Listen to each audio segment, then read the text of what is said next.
This is Charter Local Edition. I'm Brad Pomerance. We are at the National Faith Leaders Conference in Irvine, California. It's my honor to introduce you to Pastor John Cager. He is the pastor of the Ward AME Church in Los Angeles, California. A glorious day indeed, sir. I'd like to speak with you about the efforts of your specific church upcoming during the cold season, November to February. What is your church going to be doing? Well, Brad, we, along with a couple of other AME churches in the greater Los Angeles area, through the Los Angeles Homeless Services Agency, are going to be housing hundreds of homeless people from 7 p.m. to 7 a.m. nightly from November through February. Where? We're going to be housing them in our churches. My church, Ward AME Church, Bethel AME Church, a couple of others. People can go to the website and find it. It's remarkable.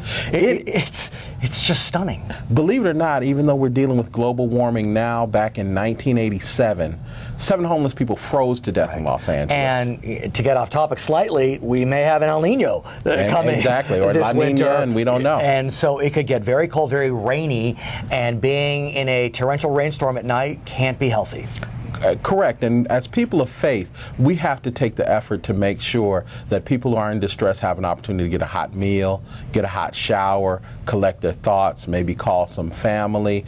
Most of our churches are empty at night, don't have things going on, so it's a waste of space. So if I were to envision this, literally cot set up maybe in the sanctuary? Well, originally when they did the program 30 years ago, they did the sanctuary, but now it'll be in the fellowship hall. Okay. There'll be cots and blankets and hopefully nice church people coming by with cookies and hand-knitted mittens and whatnot. The challenge becomes, though, we want to help these people for a night, but also for a lifetime.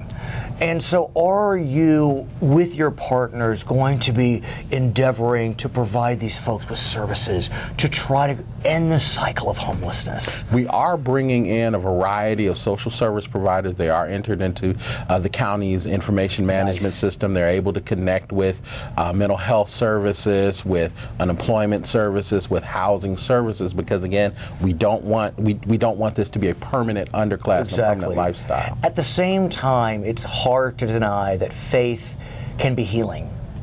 And I'm wondering, how can you use the power of faith to help these homeless folks in a way that's welcoming but not intrusive? I think number one, we have to make sure that people know that our doors are open and we're not closed. We're not exclusive only for people who can afford to go to church. Sure. The church is there for them. Number two, we need to make sure that they understand that if they come to people of faith have a responsibility to reach out. We can't solve every problem, of course, but we can solve the problems that we can solve. And so we want to be there for them. And tell me how that's worked in the past. I have to think that you have touched people in ways that have been life-changing, life-affirming. I've been involved in the program at various churches for the last 20 years, and I can say one of the greatest things that I have seen are people who have come through the homeless shelters, come back a couple of years later and volunteer or work as staff in the shelters. It's interesting. I look at the faith communities, and over the last, I don't know, it seems like 2-3 years, there's a renewed effort towards helping those that are facing challenges. The faith community is looking at poverty, looking at homelessness. What is it? Why in this moment in time are we starting to see that renewed commitment? Well, we have to understand there's a different economy now than there was 10 years ago. We have 6% unemployment as the new normal, so you have an increase in the ranks of the homelessness, and we have to understand the face of the homelessness is not the alcoholic who ends up in Skid Row. It's the person who might be working but can't afford to pay the high rent in Irvine or Los Angeles. Could be a veteran. Could be a veteran, could be a single mom, and so when the face of homelessness starts looking like your face, you're motivated more to work with it. Let's talk about another element in which a lot of members of the faith community are focused, and that is our prisons. As you know, in America, over 2.3 million folks are incarcerated. We have the largest prison population in the world. We think about the attention paid today to the prison population by world leaders. Who would have thought that the Pope would visit a prison when he visited America? Who would have thought the President of the United States would walk into a prison? What have those two meetings done for the question of prisons and prison reform? Well, I'm also one of the co-conveners of Justice Not Jails, which is a convening of some 75 churches in the Southland to stand up against racialized mass incarceration. When you have the President of the United States, the Pope, the father of a billion Catholics around the world who are addressing this problem, it points out two things. Number one, it is absolute insanity that in Western societies, that in civilized societies, we have the highest prison populations because we imprison people who should more properly be medicated or treated in other areas. Addiction issues.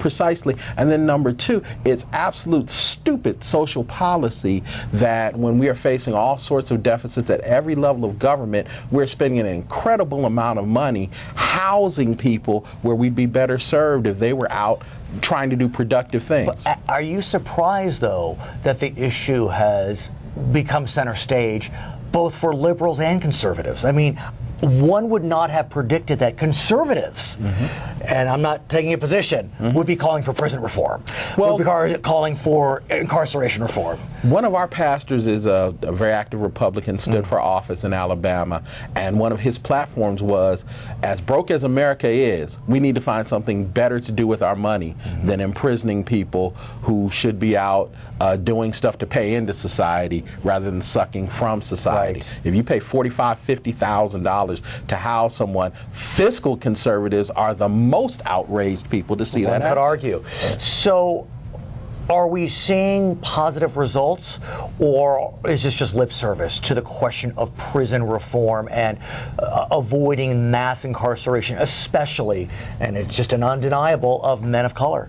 We are seeing progress at the base level. Everyone agrees it's an issue. Where we see some intractability is with the existing systems. I mean, you put in $100 million to find alternative ways to deal with mass incarceration, and then 70 or 80 million is diverted by sheriffs and law enforcement departments to continue to incarcerate people. At the same time, though, in California, it does appear that this state is looking at this issue mightily.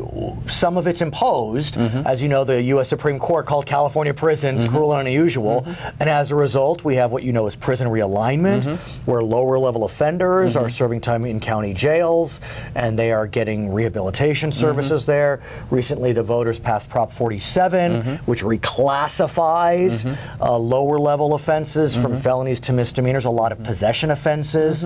How has that played out for California, in your mind? Well, in my mind, Prop 47, while I supported it, has been a mixed bag, because you had people who, when they were facing higher-level offenses, would go into rehabilitation, but now that they're facing lower, they're not going to rehabilitation. Unintended consequences. Unintended consequence. However, California is always the thermometer of the United States, and whatever we set in California, we're going to see the rest of the nation follow 10, 15, 20 years behind.